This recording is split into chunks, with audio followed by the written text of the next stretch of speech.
Hi, I'm Michael Mortimer and I'm in Newburn, the gateway to the Tyne Valley, to show you this historic Grade 2 listed home.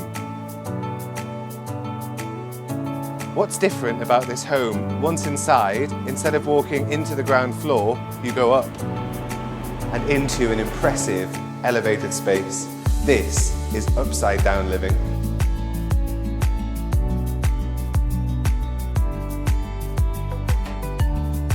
Each part of this open plan space is zoned with a modern kitchen, spacious dining and cosy living area.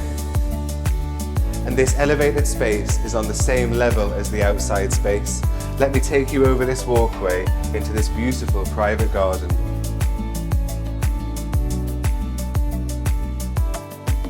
So what's the best part about elevated living? It's the open space and the natural light.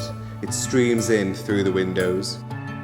It feels weird saying this, but downstairs there's 3 double bedrooms, 2 bathrooms and a master ensuite. This home is a blend of old and new, of different styles coming together. A home with an alternative layout, which makes it pretty original. This is upside down living. Until next time.